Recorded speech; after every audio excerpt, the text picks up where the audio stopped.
Wow, thank you, Bellen. That was a wonderful introduction. Thank you so much. My goodness. Um, Thank you so much for having me, Rising Tide. This is really special for me.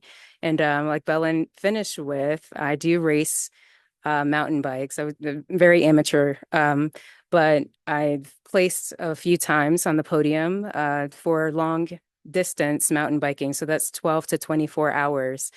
And I started that actually in PT school, where I went to Western Carolina University near Asheville, North Carolina. And I did my residency at Duke University in women's health physical therapy, but started my love of mountain biking in PT school was a way to really get out from the stress, as you well know, just the stress of studies and things like that. And it really put me in touch with that community. Just anyone living in a mountainous community is a different type of culture. And so when I practiced, even after my residency, I came back to Asheville and treated the women's health population and primarily treated in cancer. So not pregnancy, postpartum, but this is important for tonight's discussion, is that I had a lot of exposure to athletes.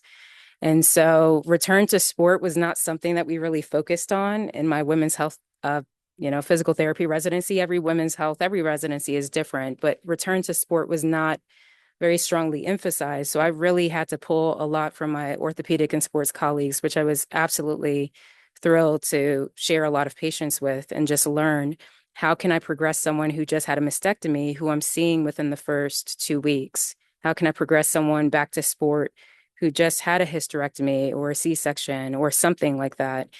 And so I learned early recovery um, with the idea in mind that this person was going to return to very high impact environments, especially for the mountain bikers, the skiers, and also cyclists, tennis players, whatever sport that they were getting back to. And so I know that there's a theme for a lot of your events, and I'm resistant to just do webinars for a lot of different reasons because it's curated. Whereas this is an opportunity for you to ask really the fun questions, which for me is how can we become the architects of models of care that don't exist? And so I'm really excited to share my experience with you because I knew coming out of PT school and it definitely after my residency is I never wanted to just design a plan of care. I wanted to design a program. I wanted to design a system of change. I wanted to work outside of something that just it was not designed for us and build something even better and replace that old obsolete model. And so to when I think of the opportunity we have, I don't see a cap, right? I don't see the cap and the things that people, worry about. I think that there's unlimited opportunity to do anything we want with our degree. So with that said, I'm happy to answer questions that Dr. Jones has for me. Thank you so much, Dr. Seagraves, for that. That is even just hearing you speak is very inspiring to me as a resident, because knowing that I finished in August and just hearing you speak and knowing that you've done a residency as well is very inspiring. So thank you so much. But with the first question that I have, like I know the Pelvic Health Network and enhanced recovery after delivery is such an innovative model. What inspired you to create it and what gaps in postpartum care were you hoping to address? So, can I answer that question with a question? Sure. Has anyone ever heard of enhanced recovery after surgery?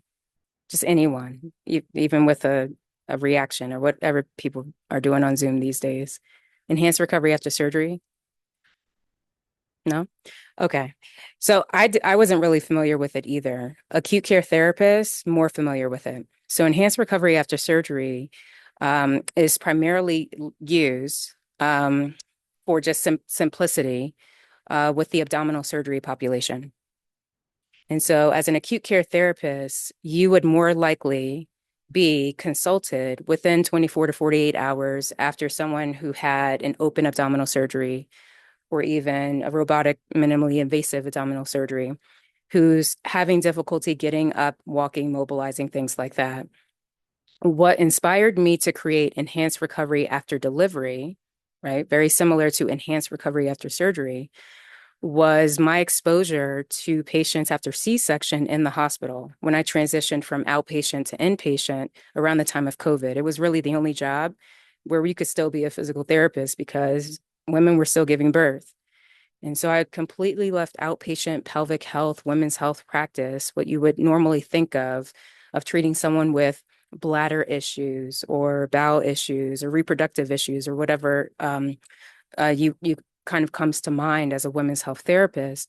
And I went into the hospital where women were having the same issues that someone I might have treated after a hernia repair, right? After a colon surgery of some kind.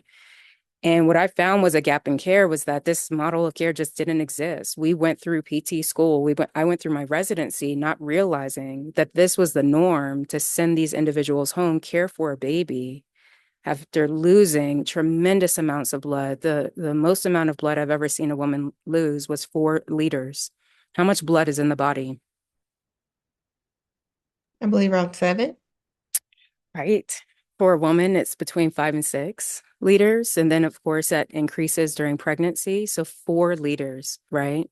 Needing a massive transfusion protocol. And as someone who did her residency at a residency that required us to also treat inpatient as well as outpatient pelvic health, I knew patients who received physical therapy for massive transfusion protocols. For those were very weak after losing that amount of blood, it was a shock that we were sending women home without any type of rehab, not asking about their stairs, not asking about other children that they had at home, not asking about support that they had at home, not asking about babies in the NICU that they had to come back to, not asking any of those questions of the ICF model that we would ask of our patients, not caring if they were an athlete, that they wanted to return to sport, not caring if they had no maternity leave, nothing. So that was the gap in care. It was not a gap, it was a chasm. It was a canyon, right?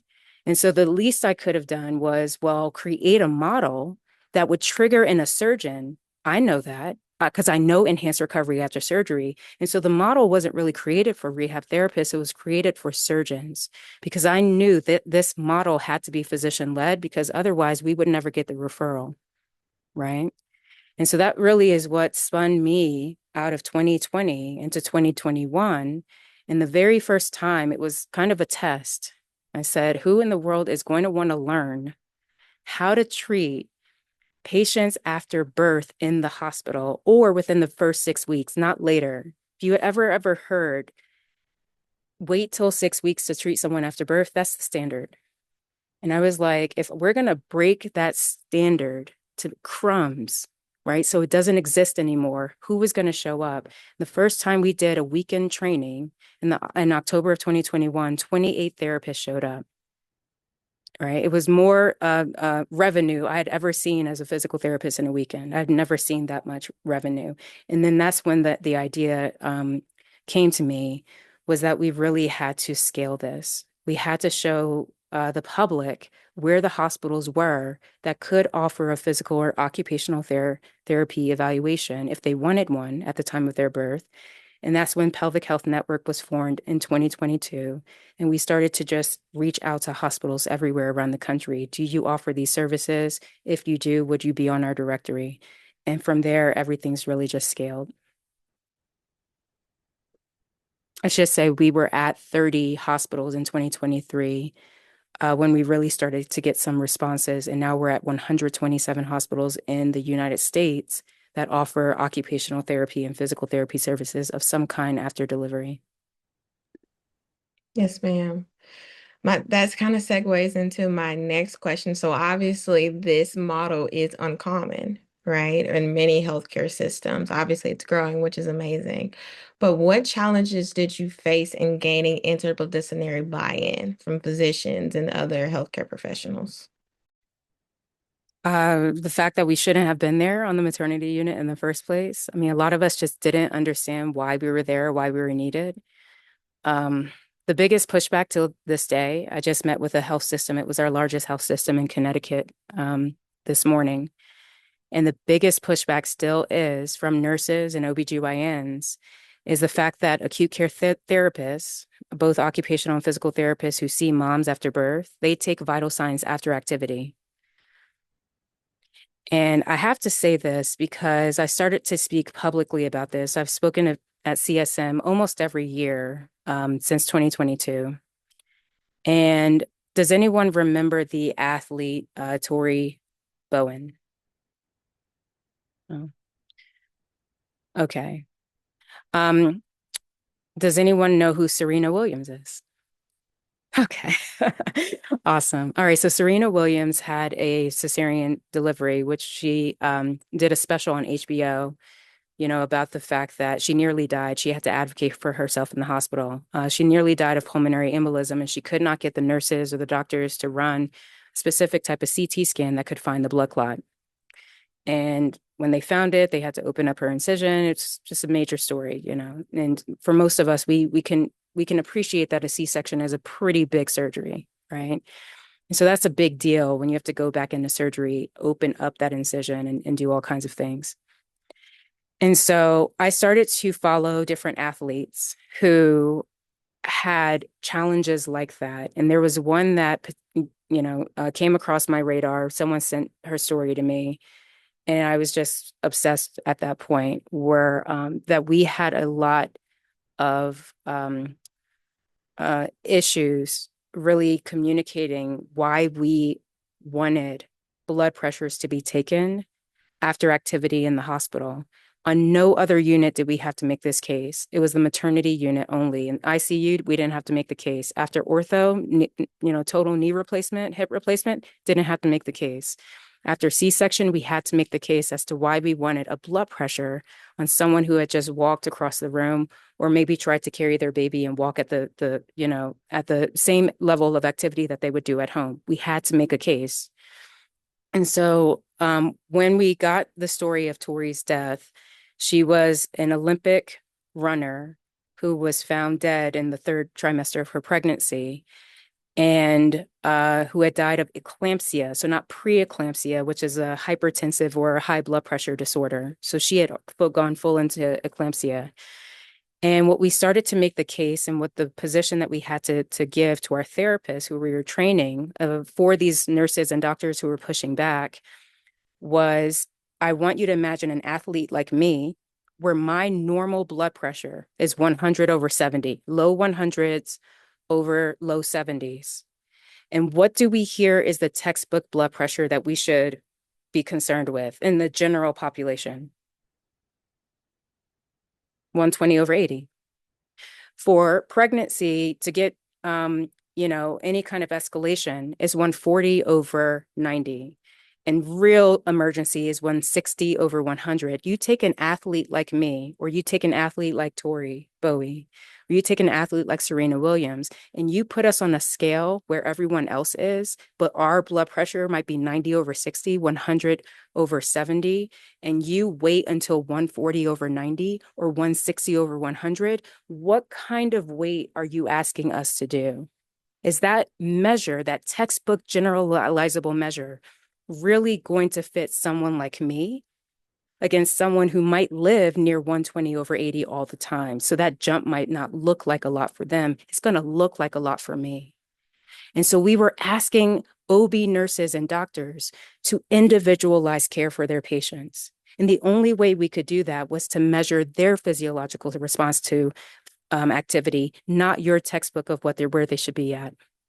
And still to this day, that's the biggest pushback that we get, is that we are putting in numbers that don't look right. And the nurses mess up their workflow. The doctors say their workflow is messed up. But what we're finding is that we're reducing hospital readmissions when we do measure that. So that's the biggest pushback right now of instituting our services on the maternity unit, is we're finding problems that otherwise would not be found. Yes, ma'am. It's very interesting. So I hear you speak about how you were started an outpatient after your residency and then kind of transitioned into hospital care. So you, to my understanding, you worked in acute care, home health, and outpatient. So how has working in all three settings kind of shaped your physiology of patient care? It's given me an understanding that continuum of care, we hear about it a lot, but to be working in someone's home, right, or be working in the hospital setting where a lot of that, those changes take place, a lot of vulnerability happens. Um, it shaped my understanding that we really could be more upstream, right, in our care models, especially in women's health and especially with female athletes. What I mean by that is if I had an ACL tear, right, in the hospital, it's usually a same day surgery, but if I did see someone, I'd be guaranteed to see someone if I had to stay over for whatever reason. It's within a week, 2 weeks tops, that I'm in the clinic to see someone. I have a plan that um, doesn't take me until the point I can walk without my brace. It takes me back to my sport. If I'm a female athlete and I have a C-section, I'm not guaranteed any type of rehab plan or recovery plan that's fit to my environment when I go home. I won't have someone that comes to my house to make sure, I'm okay. I'm managing stairs at home, maybe managing other little ones I have, managing my home environment, all of that. I'll have to wait 6 weeks, so an average of 42 days longer than most surgical populations that we treat, that we offer our services to, before I'm cleared for activity.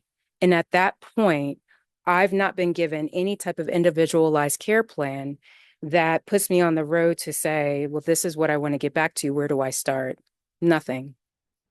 And to me, that just never made sense. It didn't make sense as a student. It didn't make sense as a resident. It didn't make sense as a practitioner. So I had to put myself in the environment of what does it look like to treat someone in their home after birth?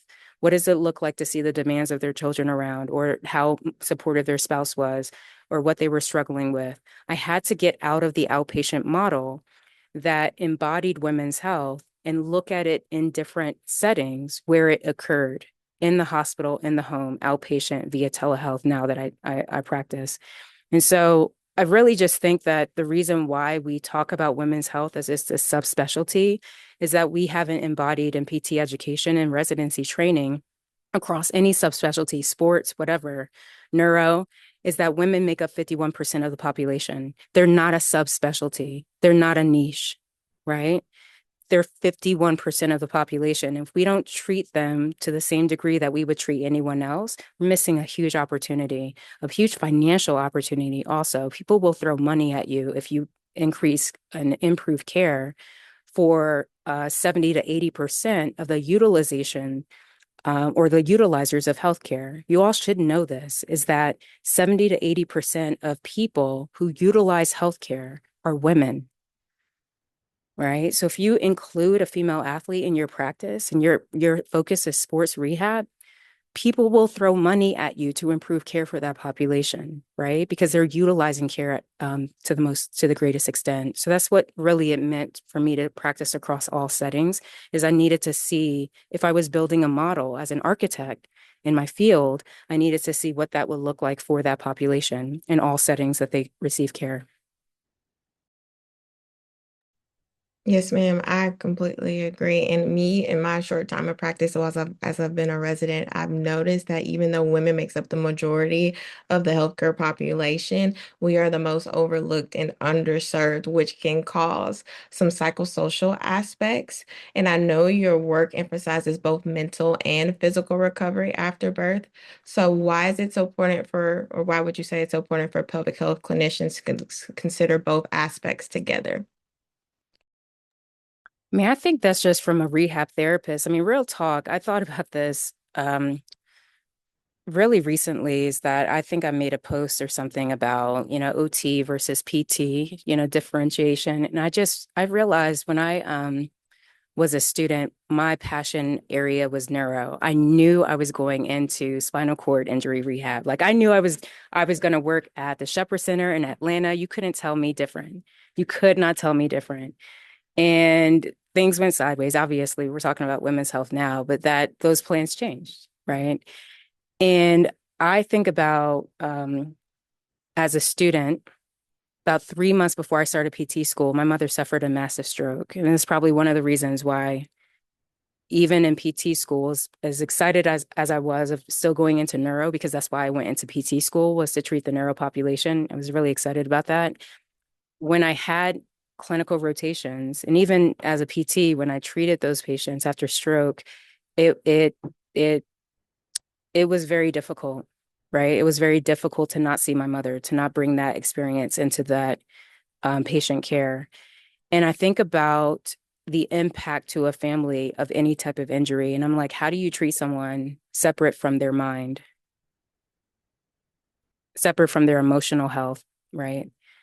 Their mental health. I don't even know how you do it in other subspecialties. So for me, women's health, it was very difficult to treat a patient population that historically had to wait longer compared to the other patient populations that we normally offered early rehab for after stroke, after spinal cord injury, to treat a population that was getting lymphedema to a great extent after mastectomy because no one thought of shoulder rehab early after their surgery. That really messed with my mind as a professional to hear their journey time and time again. And I just couldn't get used to it. I said, this is just backwards. This is backwards. We have to change this. And so, even in the oncology population, I developed a model of care that offered rehab and physical therapy, occupational therapy to women within 2 weeks after mastectomy. That was unheard of. We were waiting until those women had all kinds of range of motion issues and lymphedema and problems. Historically, we had never seen them that early after surgery. So I think really out of the gate, within 2 years after PT school, I was already building and creating a way to treat both the mind and body. I just didn't even know how to separate it. I don't really think I was thinking about it that way. It just, you can't separate the two. You can't separate the human body from its mental health and foundation, right? Yes, ma'am, I completely 100% agree because I find in my practice as well that I'm not just fighting physical aspects, I'm also treating mental aspects as well, and they end up kind of blending together as well. A segue into my next question. Women are often told that pain, weakness, and dysfunction after childbirth are normal. How do we as clinicians and students help shift that narrative for patients and providers alike? Do you think it's normal? I do not. I Like, do. who are these people? Right? I mean, pain after a knee replacement is normal. Pain after a C-section is normal. Absolutely. I mean, I think to acknowledge that there has been a change in body function, there's been a change to the tissue itself, that there's this healing process that has to occur to prepare someone for the discomfort of that healing process. That's normal to do. What is not normal to do is to withhold something that can guide specifically their recovery. And now we are all familiar with the ICF model. Is that right? All right. And so the ICF model is actually the model behind enhanced recovery after delivery. Everyone has to acknowledge first what body impairments are there. That's normal. Let's normalize saying that the blood pressure is going to drop after losing a lot of blood. Let's normalize that. Let's normalize that if I pull a certain way out of bed because I've been used to using the hospital bed after a C-section, and then I go to my bed that doesn't go up and down, let's normalize that that's going to hurt, right? Body structures and function, we're good on that. Let's normalize that people may have impairments if they've lost a lot of blood or they've had a pull at their C-section, or it hurts and they might have gotten an infection. Let's normalize that the activities are going to be limited. Let's normalize that they're not going to be able to return to sport, within days or weeks after surgery or after birth. Let's normalize that participation in activities, or those events or whatever they want to return to is going to be restricted. And let's normalize the fact that we're looking at their specific context of what is in their world to help them, what insurance barriers they have, what return to work barriers they have. Let's normalize all of that. And so when you look at a whole model, right, that takes every aspect that you can think of that impacts a person's function, And you've normalized it within your care model to not offer them rehab according to their activity limitations, their participation restrictions, the context and barriers of their home environment, the context and barriers of their social support system. That's not normal. That's unethical care. So normalizing pain, yes, absolutely. Tell them the truth.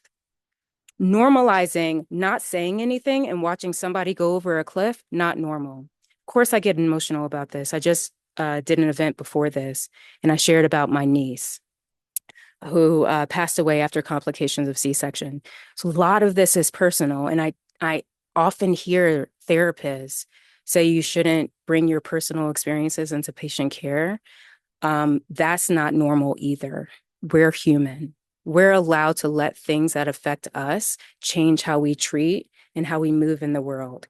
And that's not normal to go into a system, graduate from school, graduate into residency, and practice in a model that harms people when we made an oath not to do that. That's not normal.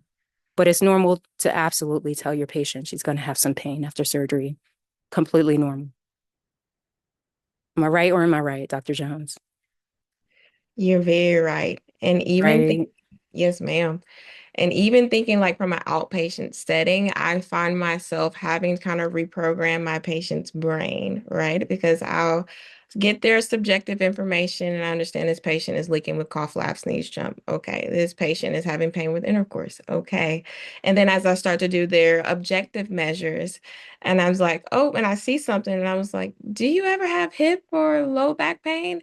And they'd be like, yeah, I have it all the time. I was like, oh, I didn't hear you say anything about it. And he's like, is that not normal? I'm like, no, ma'am. No, ma'am. Let's talk more about it. Sit back down. Let me ask you some more questions about this low back pain because that's not normal. And just kind of like, oh, like the shock to that. Just hearing that. But a segue to my next question. I know you said you work with a lot of like sports and you're very passionate about returning back to sport after birth. What advice would you give to sports physical therapists without a background in women's health, and who still want to work with postpartum athletes? Work with them during pregnancy, please. Please. Right? Because you'll know really once you start working with athletes during pregnancy, and I coined this from an occupational therapist I work with now, but I want you to think of physical therapy in reverse.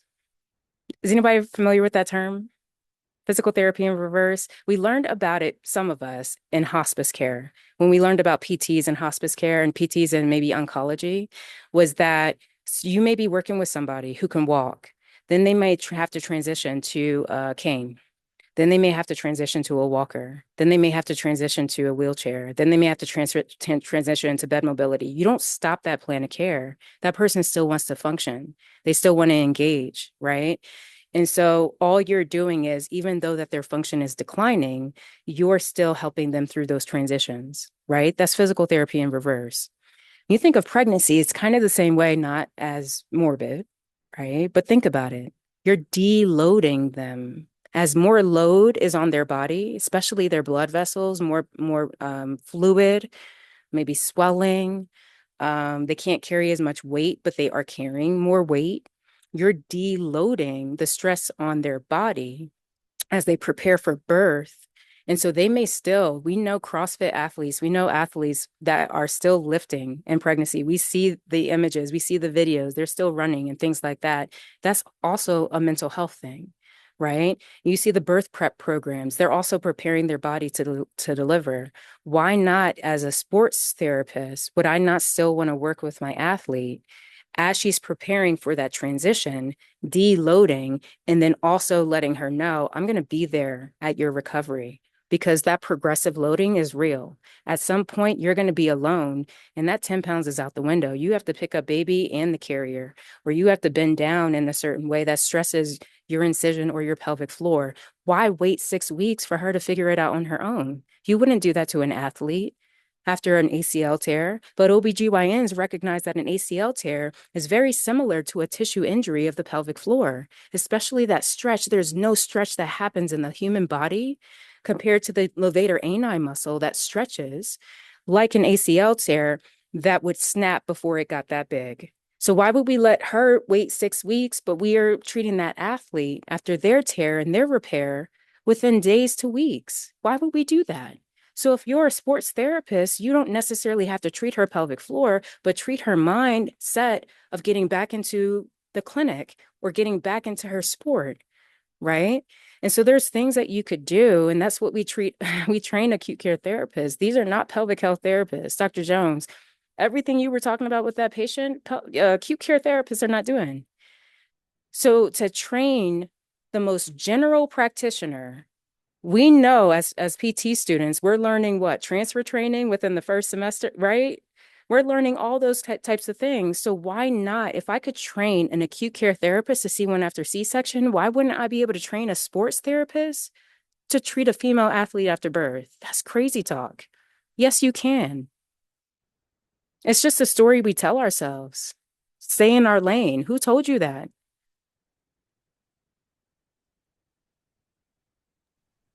I like it. Yes, ma'am. Okay. How can rehabilitation professionals better support athletes who may feel pressured to bounce back after pregnancy? Kind of finding that happy medium between listening to your body and also maximizing function.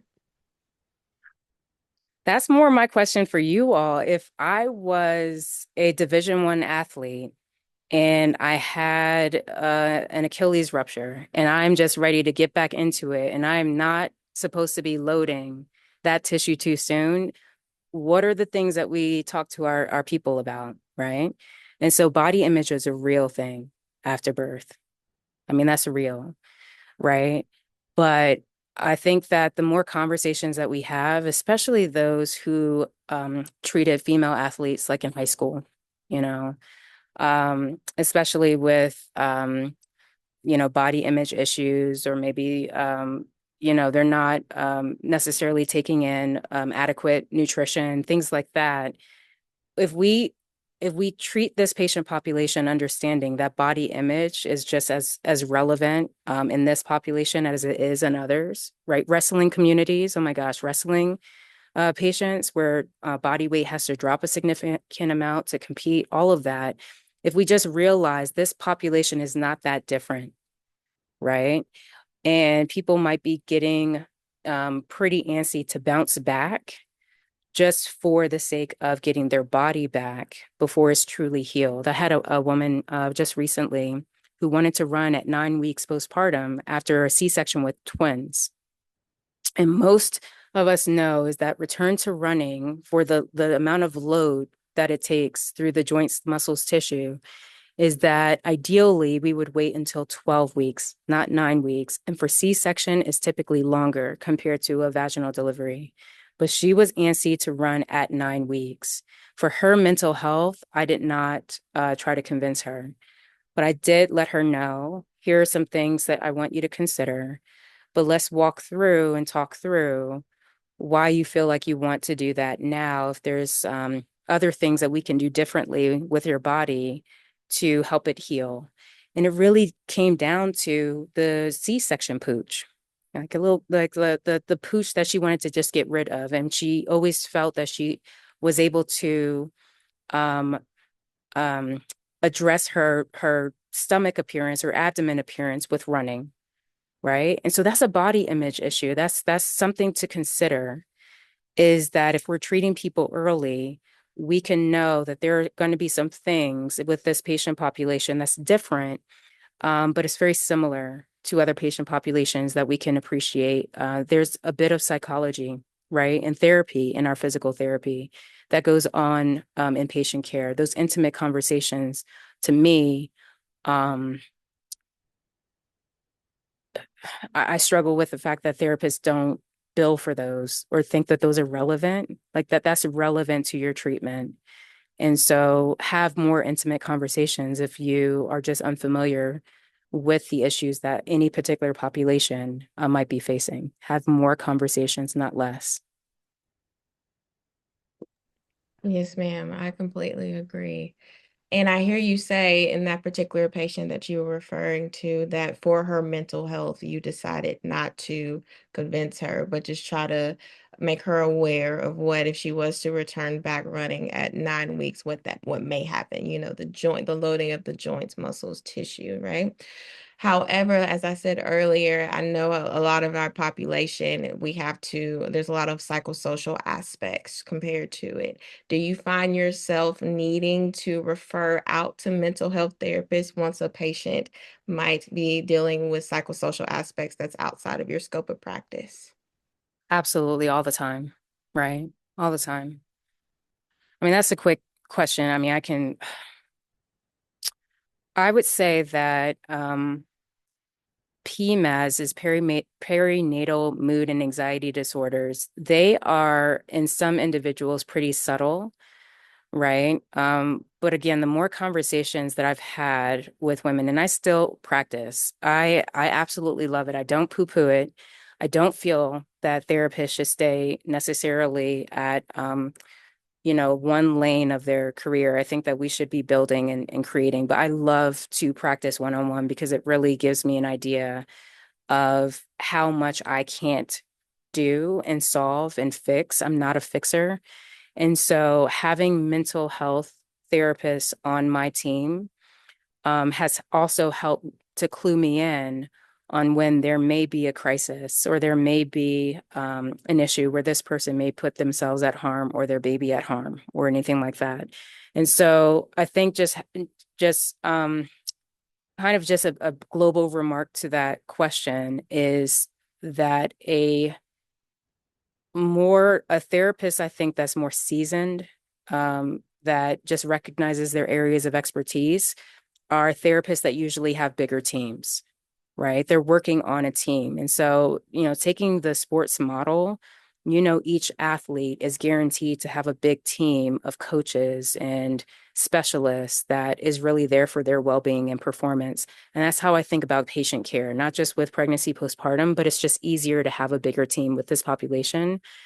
But in general, practice, whatever practice that you either plan on going into or want to specialize with, is that you're more of an expert, you're more valued, and you're just overall more competent when you recognize your role in a bigger team. When you recognize or feel that you are the end all be all and you have to fix everything, you're more likely um, to perform less or at a is more likely to be probably just to be parent transparent at the detriment of your patient, right? When you are the only one. And so that's just my approach to everything, is to have a bigger team. Higher performance equals bigger um, team and touch points. Yes, ma'am. I 100% agree. In closing, if you were to challenge the next generation of physical therapists or students to change one thing about women's healthcare, what would it be? Find something that is the lowest hanging fruit that you can improve. Like find something that is the lowest hanging fruit that you can improve. I started with C-section recovery. To me, it was the lowest hanging fruit. It's the most performed surgery in the world, right? Most performed, like more than knee replacements and hip replacements combined. And so the lowest hanging fruit was just offering a rehab plan of care in the hospital to anyone who wanted one. And then that ended up creating a whole bunch of problems. The therapists in those settings had to be trained, right? And so then that just cascaded into a lot of different things. So find an issue or a problem that you want to solve. I feel like I left cancer care prematurely.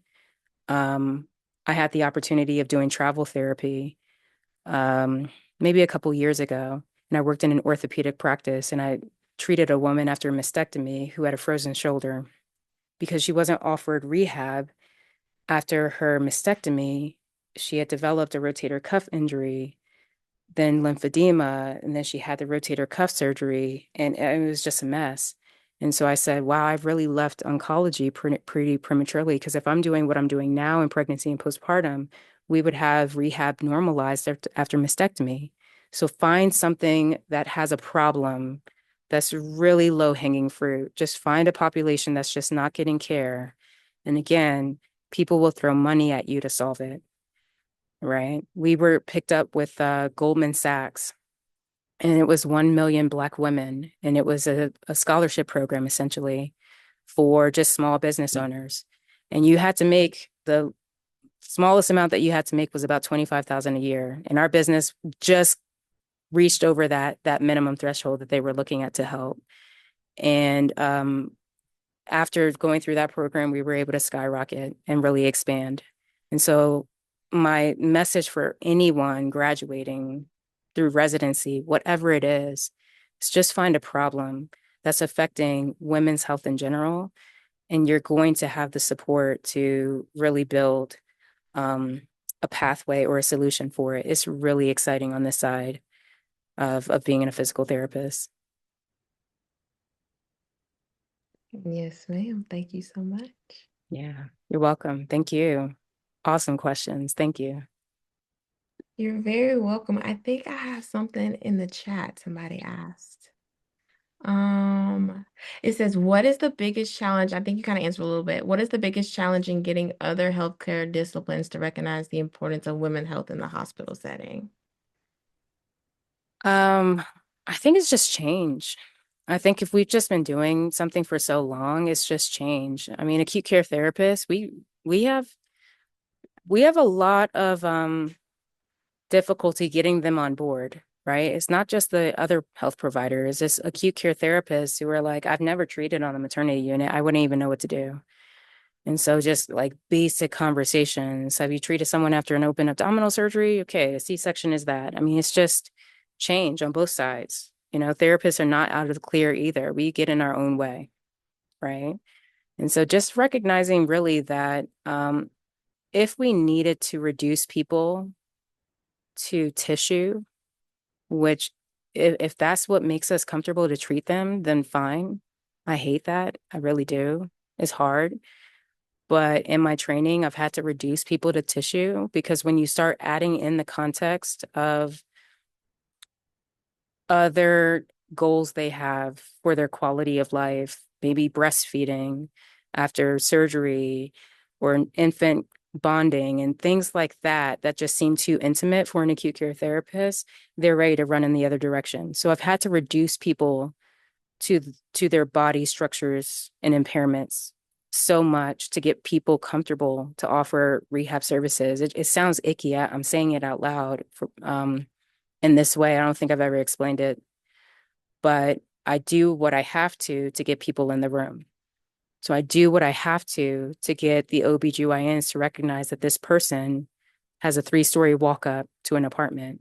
I do what I have to get the nurse to recognize they're not doing a home evaluation or an assessment. They're not asking about social support and social determinants of health. So I do what I have to educate the whole team so that someone gives her a plan of care. Does that make sense? Yeah, good question. I really like that one. I'm interested thinking about it from my point of view, right? Once I finish my residency, and then the world is my oyster once I finish, right? Like, how did you find any challenge? I have all these ideas, but I am weary. Like, will anybody listen? Like physicians. Like I could scream it from the rooftops, but will anybody listen to me? Dr. Jones, does that really scare you if someone literally says no? If Not someone really. were to tell you no, I told the audience at CSM this year that I eat no's for lunch. I love them. There is nothing more empowering than getting a no, right? Because it teaches me something maybe about my delivery or maybe about the way I presented it. Did I really actually take into account what matters to them? Were they even listening to me? Was it the shirt that I was wearing? Was it my demeanor? So a no gives me so much more information rather than a yes, because I'm like, that was too easy. I didn't learn anything from that. So do you really get scared over a no? If you really had a good idea, I don't know what it is that you're passionate about, but everyone's passionate about doing so much so that if they take the the backwards approach. What do we say when we want to reverse engineer something? And we'd say, okay, if I want to get to this, whatever it is, I want this for this population. How do I want to backstep that? I want to get athletes into lifting a lot earlier than they're prepared for. You know, their male counterparts are so much ahead. But, you know, those after birth, they take so long. And it's more than just physiology. It's the way we set them up. I want to change that. Well, when you reverse engineer that, if people push back on that, are you going to give up? Like that makes right? Like, would we give up on a patient who doesn't do their home exercise program? Like, you're fired. Really? I mean, can you just like give me another chance, another week? Like, right? We wouldn't give up on anyone, so don't give up on yourself, right? Eat that no for lunch. Use it, right? It builds a ladder, right? If we all just shot up to the top, this would be boring. This is so much fun. Eat no's for lunch. I think I'm gonna put that on. I'm put that on a sticky note and put it on my Yeah. mirror. Notes, nose for lunch. I like it. Yes, ma'am. I like it. Let's see. Let's look at the chat.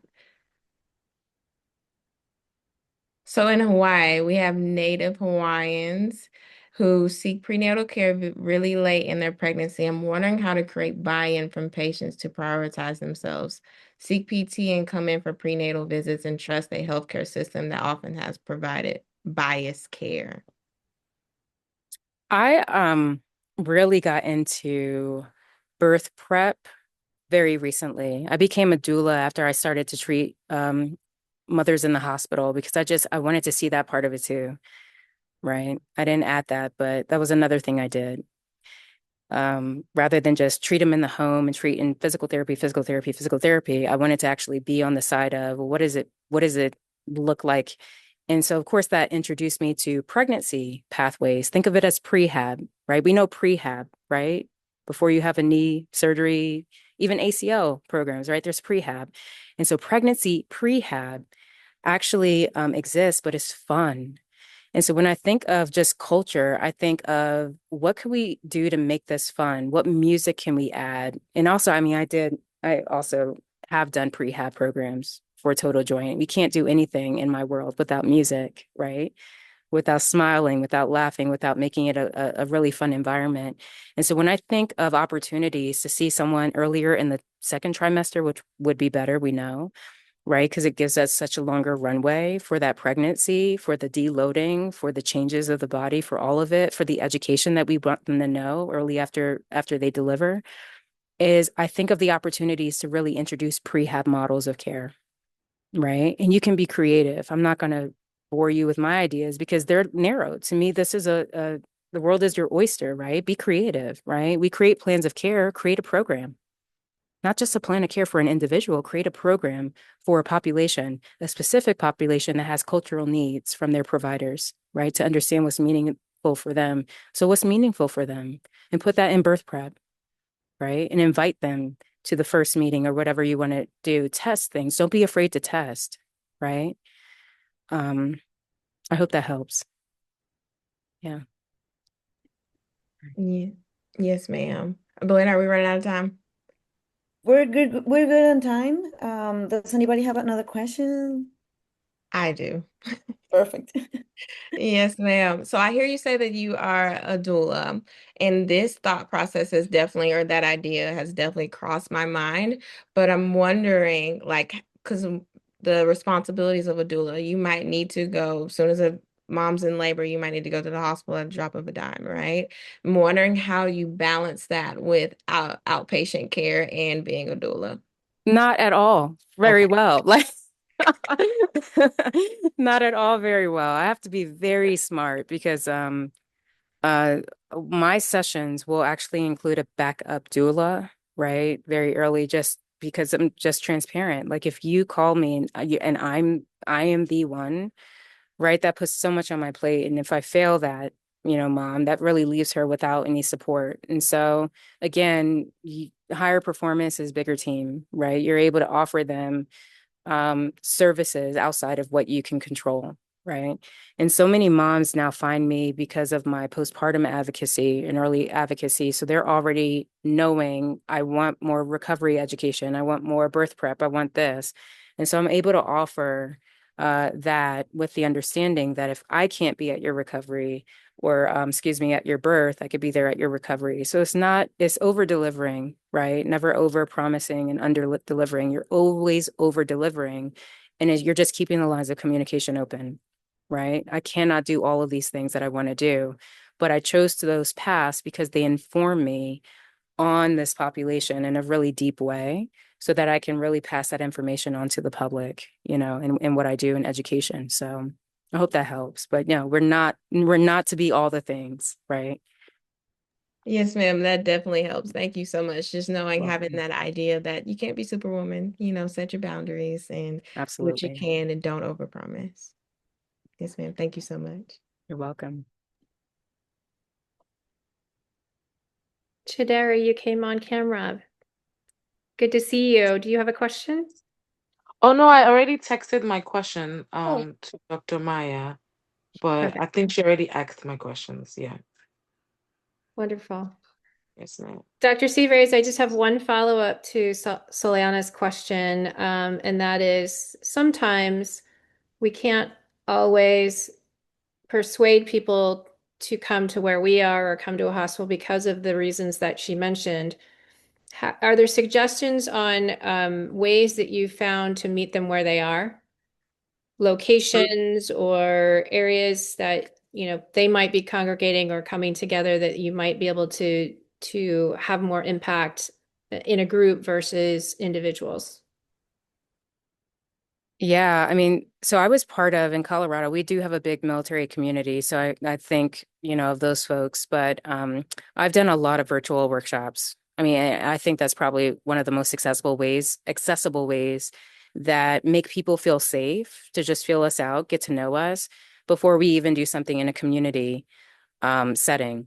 But I was actually invited to like a kids dance um, just over, just to uh, kind of like follow choreography and things like that. But it was for um, uh, there were a lot of moms who learned what I was doing and then who asked me to be part of whatever their church group or whatever it was.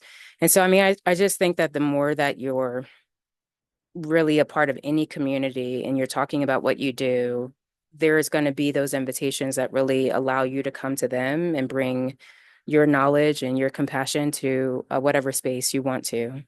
For me right now, virtual communities are really a huge way that I'm touching a lot of people outside of my zip code. And so, yeah, I mean, to answer your question, I think that we should be going out more to people rather than waiting for them to come to us.